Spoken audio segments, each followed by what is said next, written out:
Ills Defined by Endo podcast with your host and endometriosis warrior, Teniola Ogunro. Created for and dedicated to women who have been diagnosed with endometriosis or who suffer from symptoms that they suspect to be caused by endometriosis. Don't forget to subscribe to the podcast for a weekly dose on everything endo. If you find this podcast inspiring, please share with your friends and family. Let's spread the word and inspire and empower women all over the world. Please note that I am not a medical professional, so whatever I share on this podcast is to raise awareness and inspire. Please always speak to your medical professional before making any major changes to your diet or lifestyle. With that said, let's get right to it.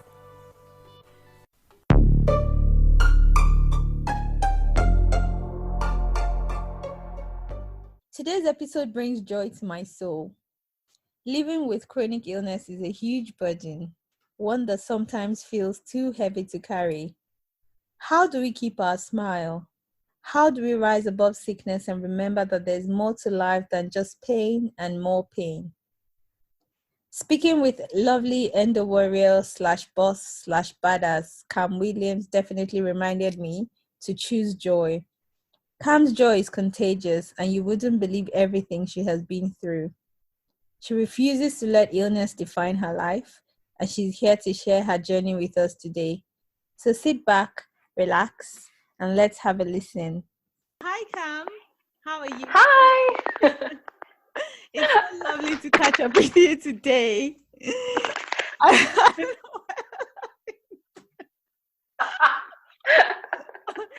And then we have a fit of the giggles. Penny, thank you so much for having me. I love meeting and getting to know fellow endo sisters, especially ones like you who have refused to let chronic illness define them. So welcome and thank you so much. Thank you.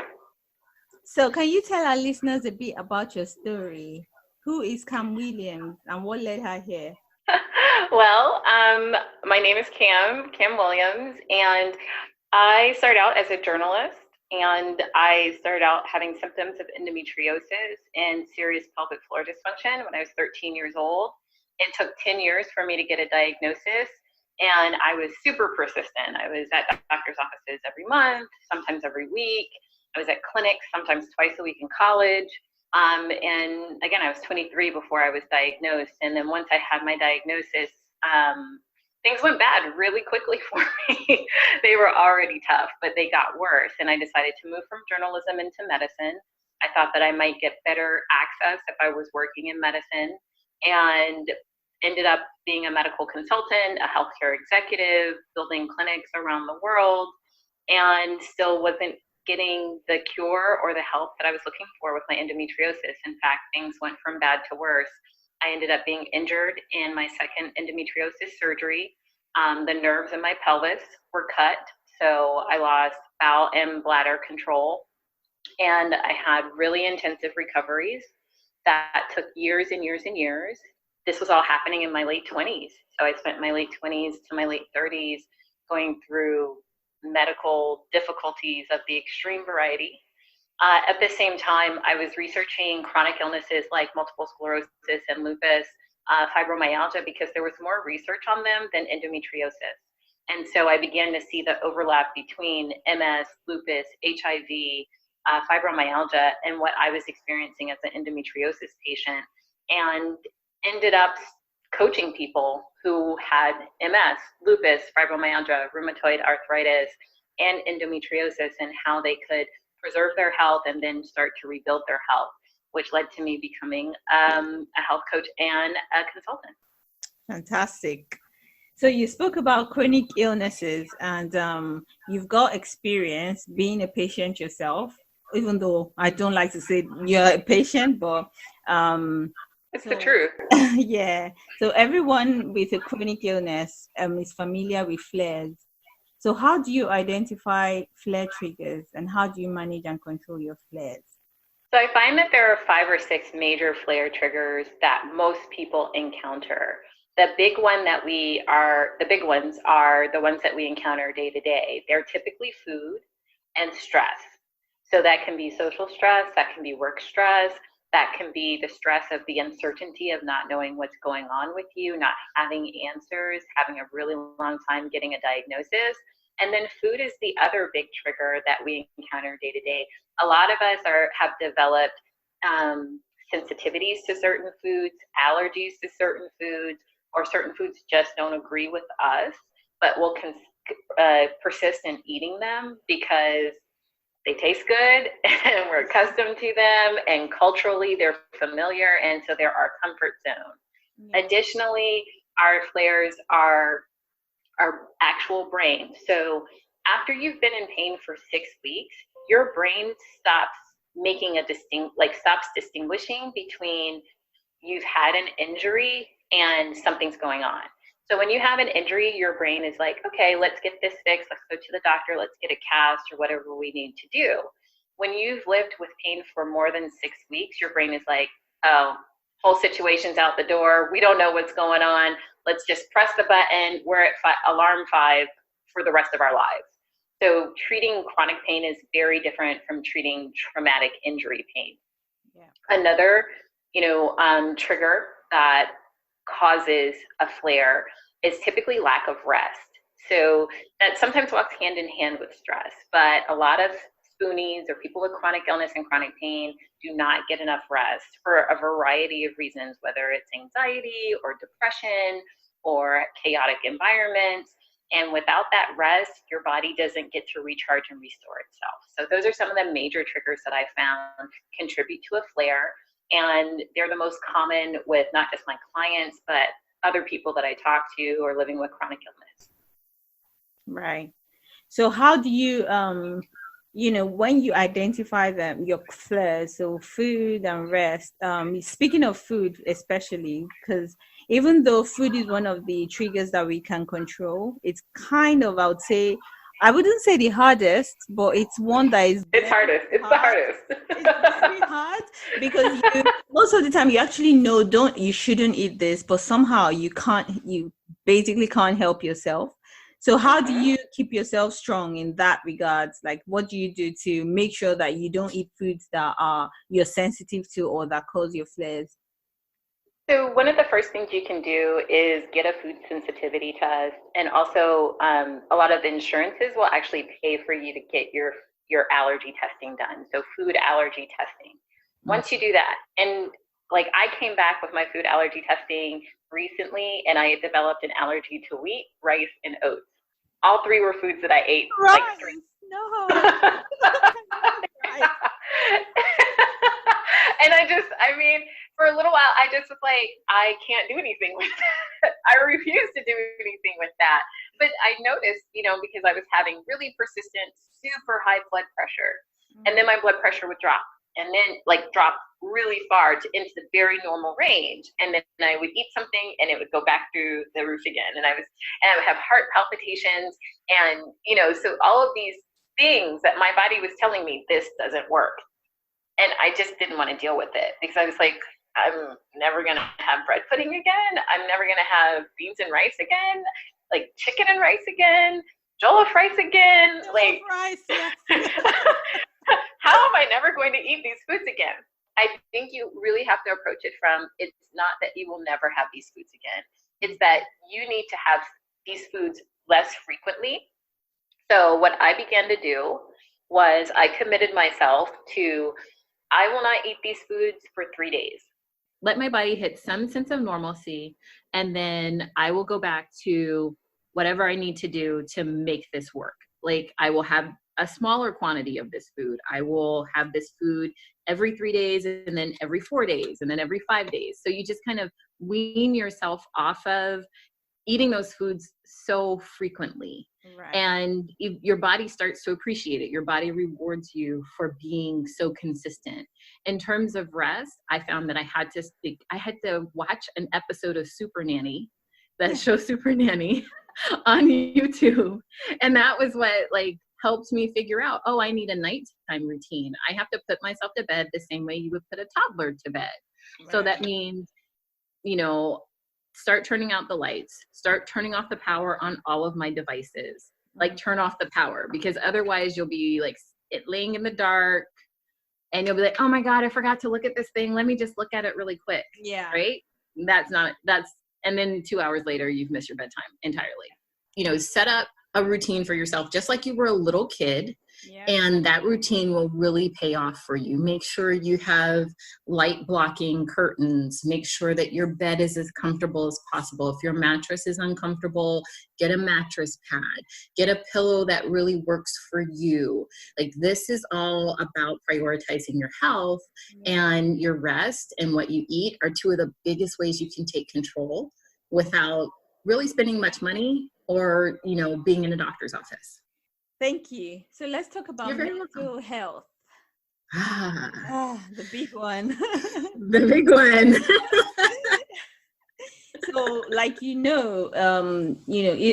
depression, anxiety, etc. are very common among women with chronic illnesses. How do you suggest that we bring more awareness and light to this? And what tips would you suggest that we adhere to so as to help with our mental health while dealing with chronic conditions like endometriosis? So I think one of the biggest things is to change your expectations of yourself. Like, if you were walking down the street and you're on the sidewalk and a car was coming down the road and it jumped the curb and it hit you, you would not expect yourself to work the same way, to parent the same way, to spouse the same way, or to partner the same way. Your expectations of yourself would change. Other people's expectations of you would change as well. You would be in a body cast, or you would have a cast all over your whole left side. Well, when you have a chronic illness, especially an invisible illness, you don't get the validation of people seeing how sick you are. Yeah. And you don't get the validation of seeing yourself as a sick person, but it's the exact same amount of trauma. When you get a diagnosis, you've already been in pain for some years, usually, and your pain is deepening, you're uncertain, it's very destabilizing. Yeah. You have to think to yourself, I got hit by a car. I have to change the way I live my life now. It doesn't mean that the quality of your life should diminish. It means that the way you engage with your life has to change. It's the same as if you have a kid. You can't do the same things with a kid that you did before you had a kid. It's when you get married, you can't do the same things once you get married before you were married. You're not a single person anymore. Well, you're not a person who doesn't have a chronic illness anymore. So that's one of the first things. That's the biggest thing I see with people and that I experienced myself. I was, so stuck in, I don't want this to change me. Meanwhile, it was changing me every day, every minute of every day. Yeah, whether you like it or not. Whether you like it or not. Yeah. Here's the thing. It can enhance the quality of your life. It can put you light years ahead of your peers because you get to take your life more seriously. You get to learn so much more. You develop serious skills in terms of advocating for yourself, communicating with professionals in the medical field. You get so many skills you wouldn't otherwise have access to. But if you're focused on what you think you're losing, you're going to be depressed. You're going to be totally screwed. Yeah. Now, that's situational depression. My experience was more along my brain chemistry changed. I was so sick for so long. I was actually bedridden for a couple of years. So my brain chemistry began to change, even though my default personality is really upbeat and really optimistic. My brain couldn't produce the chemicals because I was on bed rest for so long. In those cases, you need to get therapy. You need to talk to someone who can prescribe for you. You need talk therapy. There was a point in time where I had 2 health coaches and a therapeutic relationship, and I was going into group therapy. Wow. You have to invest in your own healing. You're worth it. You have so much to bring to the world.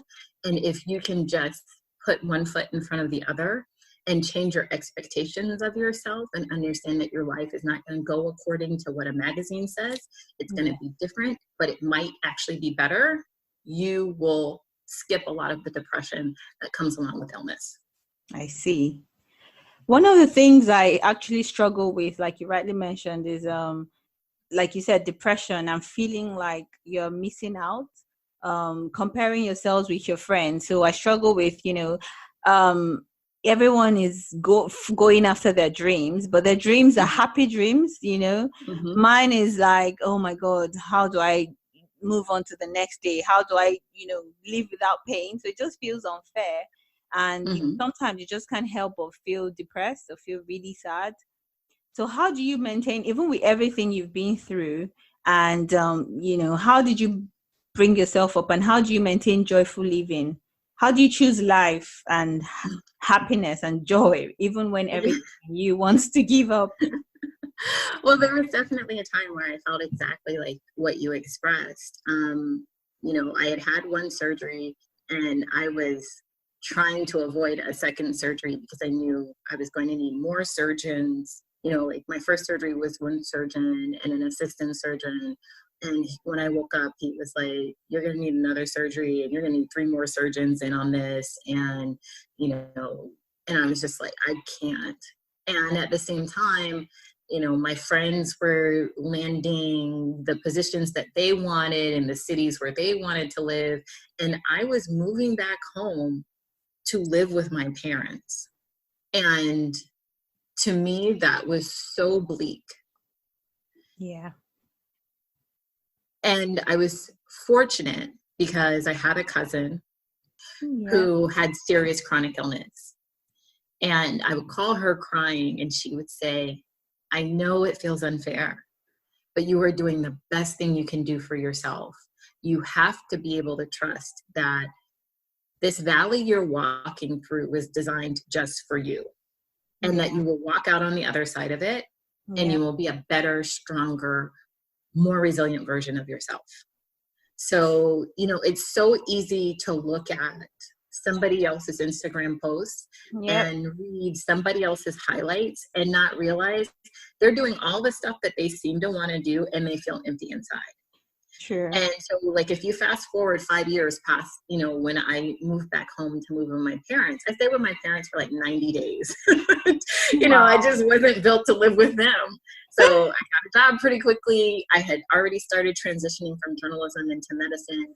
I found a really good consulting gig in medicine that absolutely changed my life. I met my partner of 13 years at that gig. I traveled the world because of that gig. I shot past all of my peers because I took this big risk to invest and to take care of myself. I couldn't see it when I started, but within 120 days, all the changes were starting to happen. What I see a lot of the time is people getting paralyzed to make changes for themselves, to protect and to heal and to take care of themselves, because the change means they're going to do something different than their peer group. Yeah. Your peer group doesn't have it figured out. And within 5 years, I was talking to peers who had gotten married while I was sick, who had disappeared while I was sick, who had unfriended me while I was sick. And they were coming back and they were like, I'm in a crisis. I don't know how to navigate any of this. I'm, severely depressed. I know you've been through this. Can you help me? Well, yeah, I can help you because I've been there, and I did it 5 years ago when you didn't make time for me, but I'll make time for you because I'm bigger than that. So that would be my recommendation. Don't be afraid of making necessary changes. A lot of times we fight, and the energy we put into fighting is energy we could be using for way more productive things. Very true. Have you found yourself in a state of self-sabotage? Oh my God, yeah. I think food is my biggest one. Like, sometimes I'm like, I've been eating well, for 2 days now. I just have to eat this. I will have this croissant, because I deserve it. Then I'm thinking, I deserve it. Yeah. And there are times I've actually Googled, why do I keep self-sabotaging? Like, I need answers. So have you found yourself in that state? And not just food, relationships, lifestyle choices, career choices. How did you go about it? How did you fight it? How did you overcome it?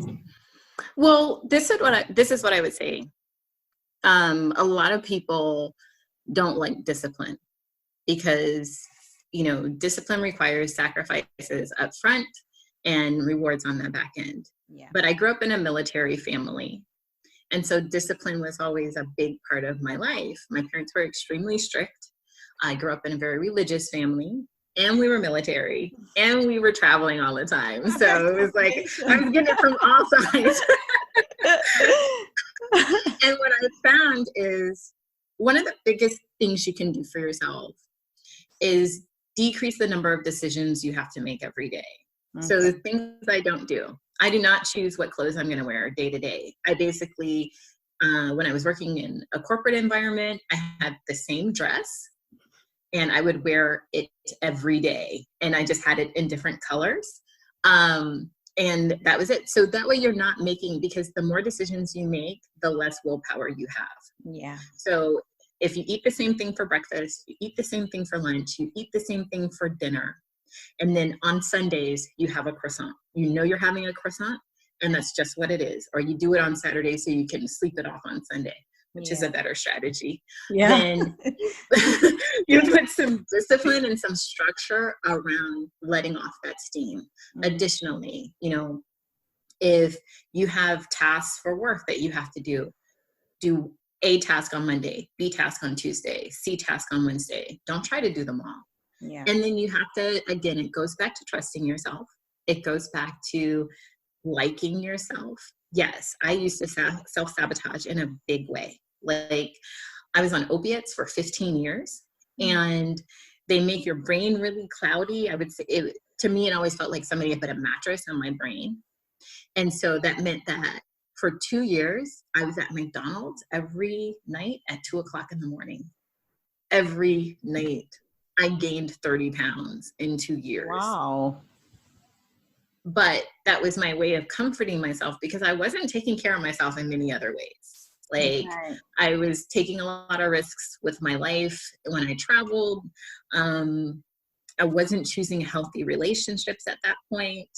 You know, I was choosing relationships with people who were what's called an avoidant attachment style. So, you know, they didn't want to be around me and I had to chase them. But I also had an avoidant attachment style. So once I would get them, I would disappear. And it was just a mess, you know, like unhealthy people, unhealthy relationships, unhealthy food. Dr. Phil says this thing where he's like, the way you do one thing is the way you do everything. So if you're neglecting yourself, if you're not feeding yourself well, if you're undisciplined and disorganized in one area, you're doing all those things in another area too. But you can't afford to do it with your health. So that's one of the biggest things. Like, stop making so many decisions, decide what you're going to eat, breakfast, lunch, and dinner, and then allow yourself to just follow your plan. And then give yourself a break one day of the week to not have to be disciplined. And it makes it a lot easier. Yeah. So you just look forward to that one day and just say, I can do this. I can do whatever I want on Saturday because I can sleep it off Sunday. And then Monday, I'm good again. Yeah, true. So going through your work, I read a post you wrote about the ham sandwich life. Yay!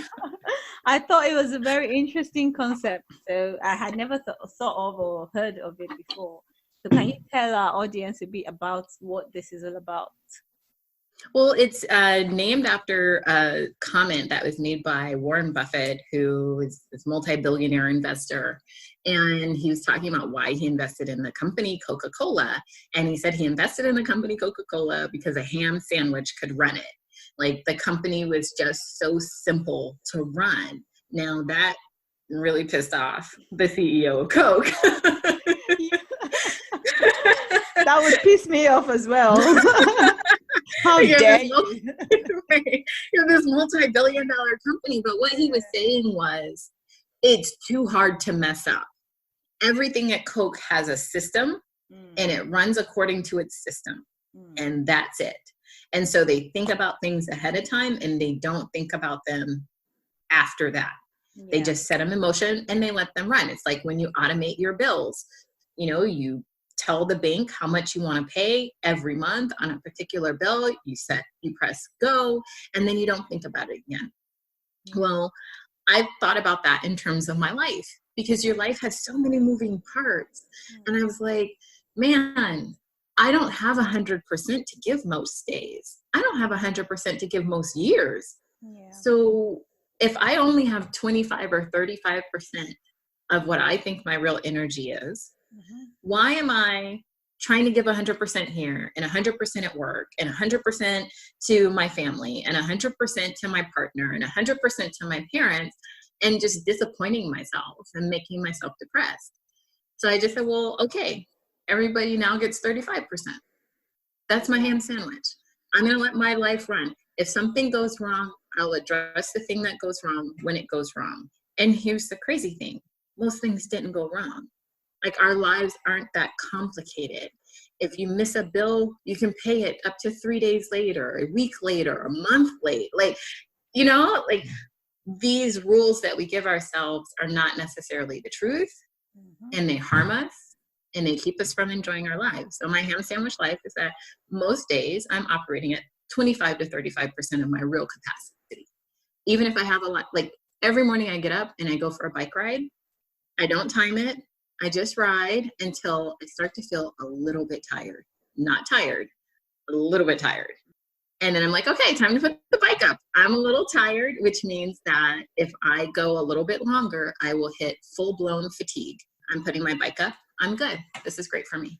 That's a brilliant way of thinking about it. And I think it relates and connects to the stress, because we end up being so stressed, trying to do it all, trying to be healthy, trying to do this at work, and we have to remember that we're also dealing with the chronic illness. So I think something I might be, doing, because I have that problem where I'm trying to do it all. And, I'm always wanting to do this and do it to the fullest capacity. And I guess that affects me at times as well. So, yeah, I think it's pretty interesting. And I would definitely give this a try and see how. Definitely do. Because the stress and the fatigue that you create when you're pushing yourself like that, we tend to think of it as, and this is something I didn't say when you asked me about flares. Most people don't realize your flare started 5 days before it showed up. Oh, wow. So you're thinking, oh, crap, you're starting to feel the pain or the nausea or whatever you're experiencing with your flare. And you're thinking, crap, what did I do yesterday? It wasn't yesterday. It was 5 days ago you did it. It just takes that long for your brain to say, oh, well, Rogers, we have a problem. Let's just go ahead and shut this whole production down. And so when you look back 5 days, you can see the food that you did. You can see how stressed out you were. You can see all of these things that you did. And then maybe you didn't take a rest day after you did those things. You didn't take a couple of days to unwind after you had a heated argument with somebody that you love, or you had a really bad day at work or a really bad week at work, but you did all kinds of social activities over the weekend and didn't give yourself sufficient time to wind down. And then you did some comfort eating, and and so it was 5 days before. And so if you're thinking, what am I doing that I'm going to pay for in 5 days? You start acting differently. You don't take on as much. You say, no, thank you, much more. And you get into your own version of the ham sandwich life, which I got to be honest, is super pleasurable. Like, my life is so golden. So that's what I want for other people. I want them to be able to increase their creativity, enjoy their lives, enjoy their families, put meaningful work into the world, and love themselves, because we're all deserving of that. Lovely answer.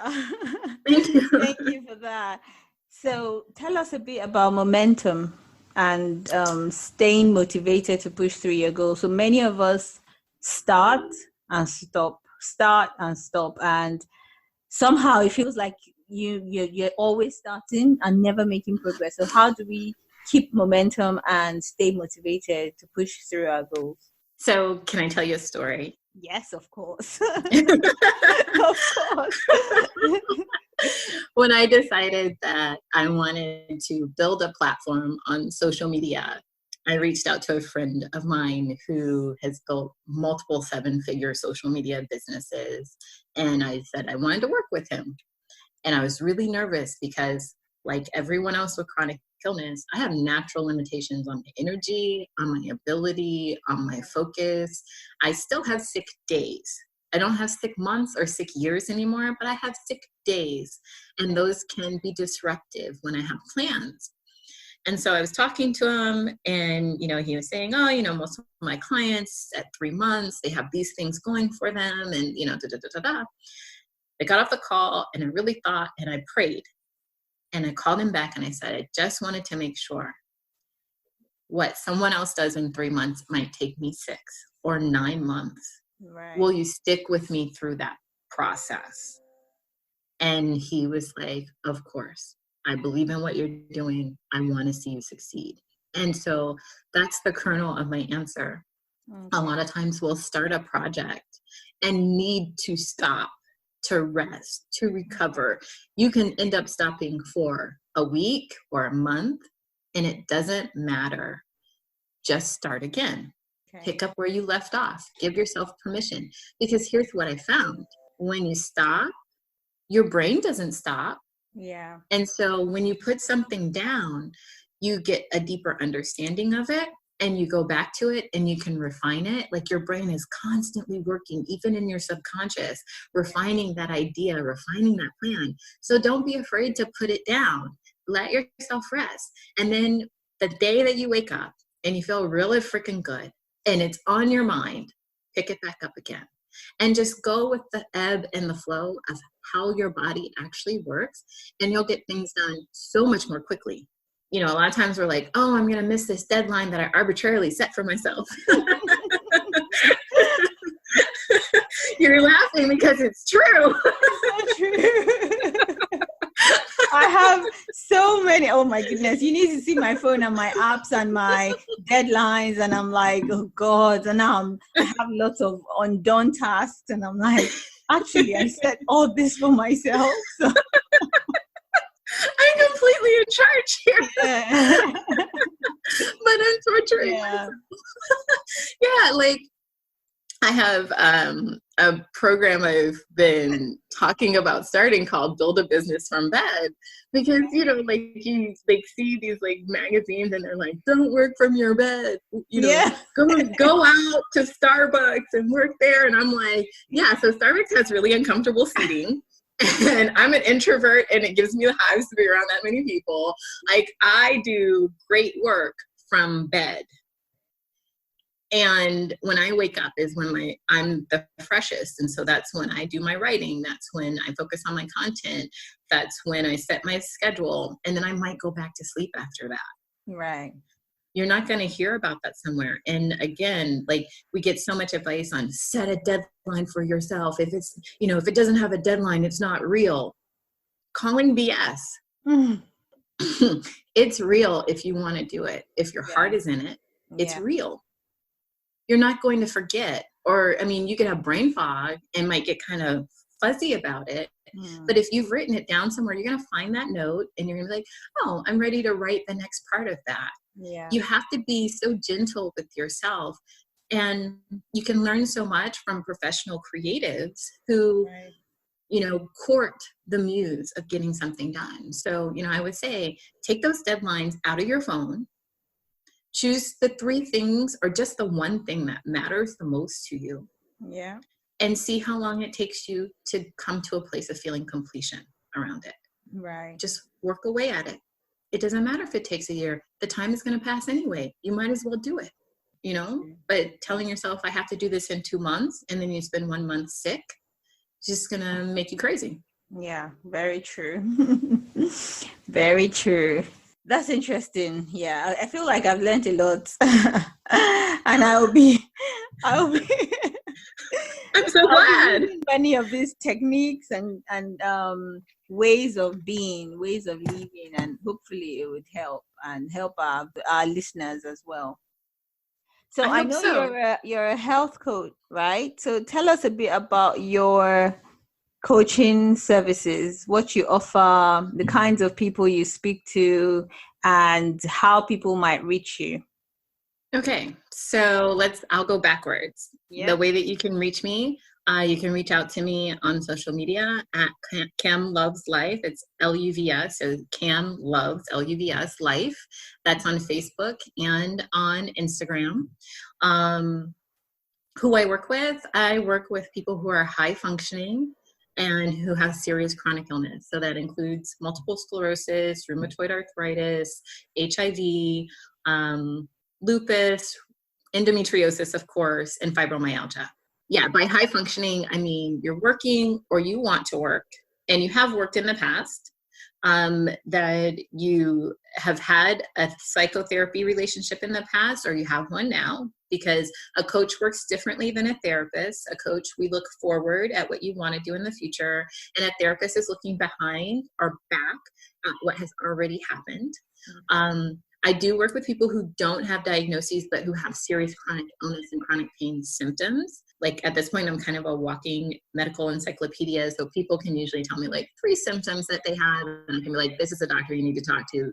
They're going to give you your diagnosis, and this is going to be your diagnosis. Wow. Which is kind of a weird skill to have. Additionally, I work with people who are, fairly focused on what they want. So a lot of times in the chronic illness community, chronic illness can become the thing that we use to excuse so much of our lives. And I don't play that game. Like, I've had to fight to stay alive. I take life very seriously. Like, I'm a very happy person, but I'm a very serious person about this. And so I like to work with people who are very serious about prioritizing their health and finding the best way to show up in the world. So that's my one-to-one coaching, which I do mostly infrequently at this point. I usually take on one client at a time, just because one-to-one coaching is really time consuming. Right.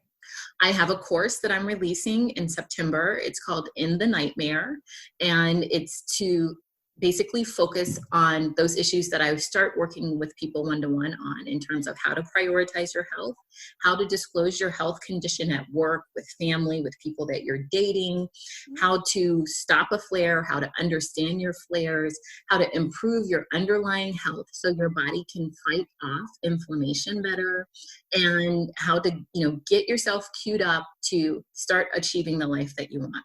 So that's called In the Nightmare. It's coming out September 17th, and I'm really excited for it. Yeah, that's exciting. Well done. Thank you.